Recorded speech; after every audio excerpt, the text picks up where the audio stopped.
as a teenager, I was just turning teenager when we had a lot of the changes of government in the 80s. And we had the bugging scandal, and there was all of that. So I was quite captured and I suppose attracted to politics, to law. Really wanted to do that. Got our teacher to set up a debating society. We did very well in that. Our debating team did very well in that. And we invited out the King's Inns to come out to the school, because I had this notion I was going to be a barrister and then I was going to go on and be a politician, because that's what everybody did, anyone who was anyone. And when they came out, I found the whole thing of, gosh, we didn't know anyone in law, that was going to be quite scary. So I didn't study law. When I came home, they had their view was that no, no, maybe not. And went on, and I became a counselling psychologist and did lots of other things. But years later, after a number of unsuccessful attempts to have a baby, and following a miscarriage, my husband sat down and said to me, "Okay, we need to do a plan B just in case." And what is plan B? What dreams have you ever had? And I said, well, I'm a barrister, and I want to go into politics. So we were very active in Fine Gael. So the politics is natural, and I just kept doing what I was doing, looking for hopefully the opportunity would come to run for elections, and it did in 2019. And the barrister, well, I went back just at the beginning of the big recession in 2009 and studied in King's Inns, and was called to the bar then in 2012, and have loved it ever since. Absolutely.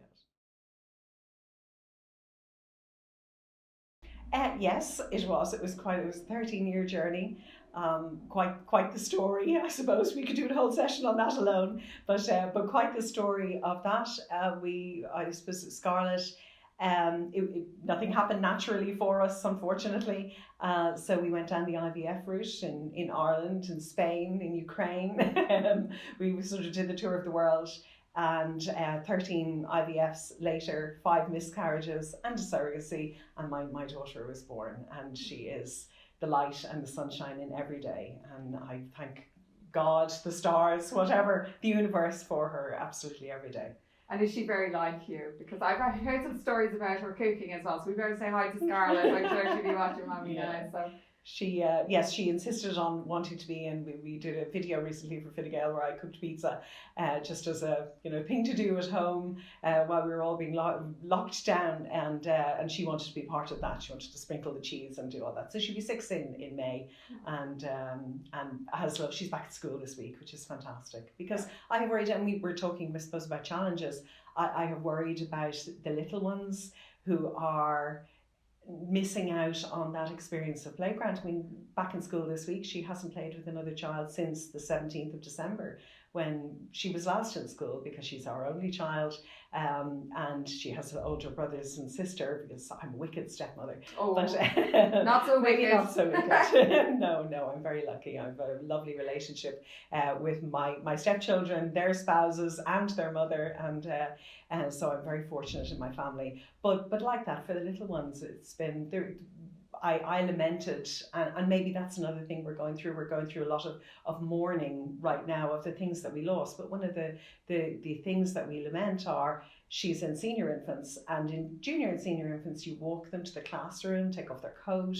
But because of COVID, we don't. We leave her at the school gate, and so that thing that you wanted all your life and you look forward to, and I used to imagine and picture me holding my baby, holding my child's hand, and yes, I do, and we do all of that, of course we do, but they're almost rites of passage in life that people are missing out on, Yeah. So I think confirmations we haven't had, those things that children that are their I suppose key moments they look forward to in their childhood, that are missed as a result.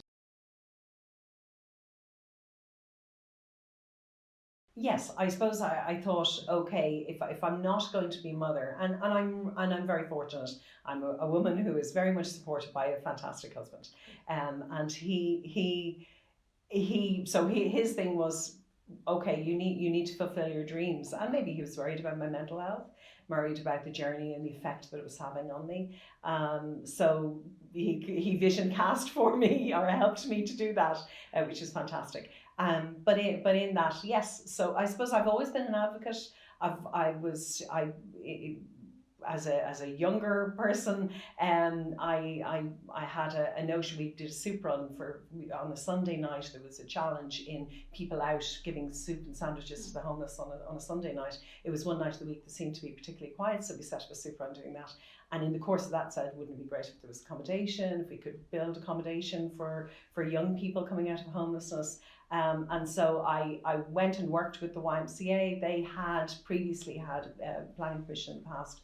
So I got to work with them and to see the building and oversee the building of 55 units of homeless accommodation. So I suppose I've always been an advocate, and in that we built childcare, and there were a lot of experiences that came from that with a fantastic team as well. So I suppose maybe going on, David and I, our business was in consultancy, in advice, in employment law, in industrial relations, human resources. So it seemed like a natural thing to be a barrister. It wasn't such a big, because I was used to going in and arguing cases in the likes of the Workplace Relations Commission. So going on and doing that. And maybe I've always had too much to say. Maybe that's it.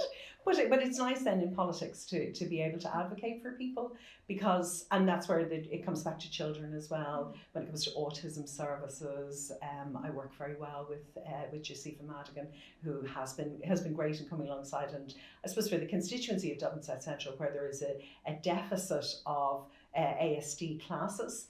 So having a minister who listened to me nagging her and saying we've got to bring this, and then giving that hearing and that voice for parents, it's a real privilege. It's an honour, and why wouldn't you be passionate and excited about it?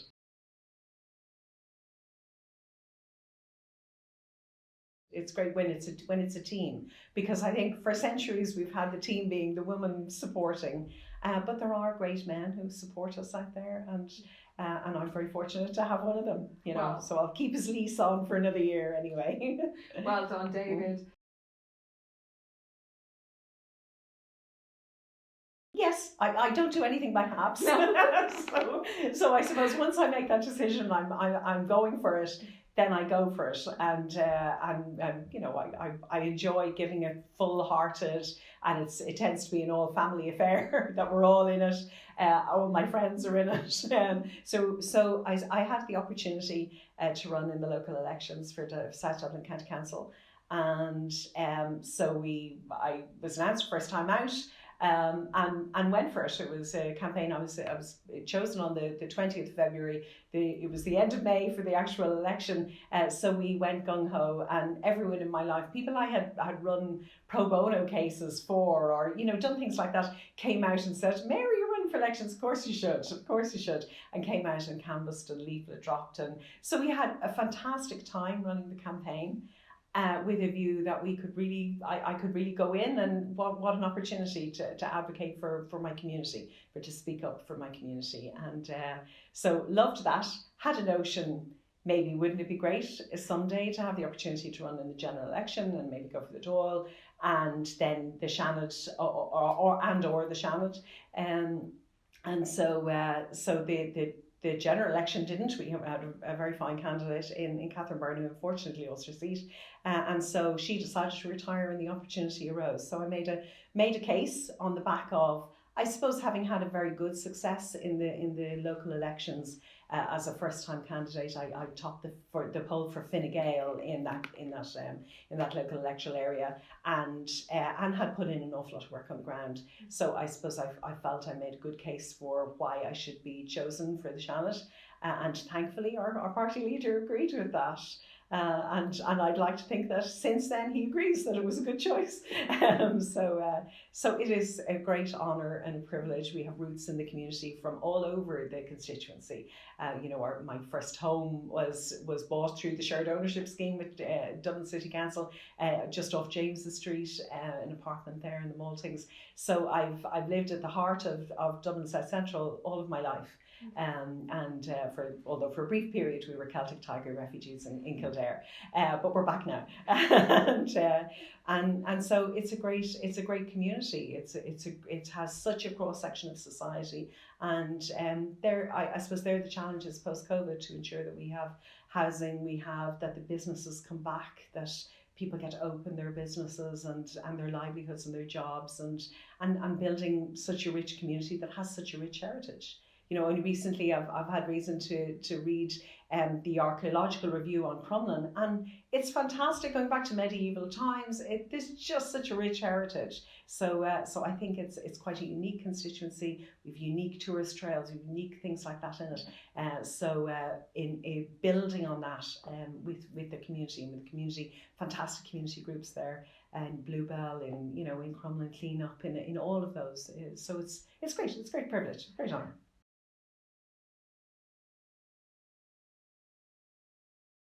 The next year, well, we have from a legislation point of view, we've got quite the challenge, and I am looking forward to that. I'm the spokesperson on children, disability, equality, integration, and privacy rights.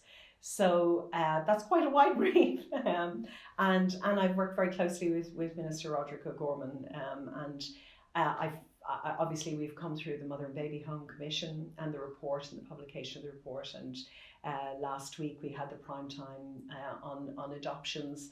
So I suppose the next stage there is the legislation, bringing through the information and tracing legislation, and ensuring that really responds to people's right to their identity, to people's right to knowing who am I, what basic question, who am I, and so I want to work very carefully on that. I think that bringing the GDPR, the fact that I qualified in privacy law, so I come at it from a GDPR rights-based, which I think is the right way to approach it. And we've seen that throughout all of the Mother and Baby Home legislation as well, going back to last October. So I think that from that point of view, I'm the right person at the right time, trying to influence and shape. And I spend a lot of time listening to survivors and listening to people's stories and crying with them on the phone at times and in Zoom calls, because it's so strong, so emotive. So I think that the next couple of months are very much going to be the institutional burials bill and then the information tracing bill. So I look forward to really engaging in that and really being part of that. Then of course we have housing. I'm also on the Housing Joint Oireachtas Committee. So we have the Land Agency, we've all of that legislation coming in, which I think will really be a game changer now in people's opportunity to have a home of their own and to bring an end to the significant challenges that are out there at the moment. So I relish that in the year ahead. And then I relish also our privacy, looking at in a changing world where our phones can be our enemy. It's convenient, and we're addicted to the convenience that it brings. But at the same time, here we have this device in our hand that's gathering information about our whole lives. So I want to influence that and how that is, just how our sense of privacy, because I worry about my child growing up in a world where will she have a boundary on privacy? Will she understand? Will she have a sense of herself and the integrity of self, and consent and everything that goes with that? That I think that we need to come into a new social discourse that's going to be really interesting and a challenge, but also I think a great success as we evolve as a society into all of this.